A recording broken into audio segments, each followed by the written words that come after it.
ఎప్పుడోటి అయితేనే ఉంటాయి. మరి ఇలా ఏమైందో చూడండి.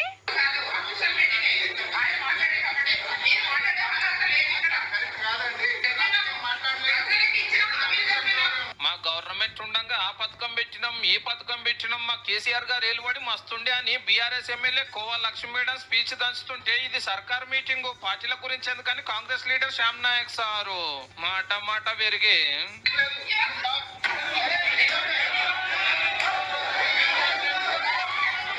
ముంగటున్న వాటర్ బాటిల్ దియ్య రప్ప కొట్ట పక్కకున్న ఆఫీసర్లు రాపినా ఆగుతలేదు.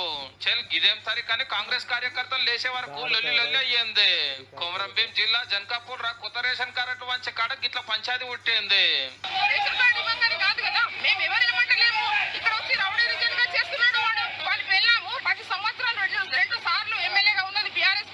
సారోళ్ళ ఇంటి ఆమె రేఖా నాయక్ మేడం అప్పట్లో బీఆర్ఎస్ ఎమ్మెల్యే ఉండే. మీ భార్య ఉన్నప్పుడు ఎందుకు కొత్త రేషన్ కార్డు ఇయ్యలేదని లక్ష్మక్క క్వశ్చన్. నువ్వు ఆమెను అడిగినా మీ పార్టీ 10 ఏళ్ళు ఇయ్యలేదని ఒప్పుకున్నట్టే అవుతుంది మేడము. సర్కారే సపోర్ట్ కాకుంటుంటే ఏ ఎమ్మెల్యే అయినా ఎట్లిస్తారు మరి. కానీ ఏదన్నా ఉంటే కూకొని మాట్లాడుకోవాలి గాని ఎమ్మెల్యే పదవులుండి గిట్ల కొట్టుడేంది మేడము.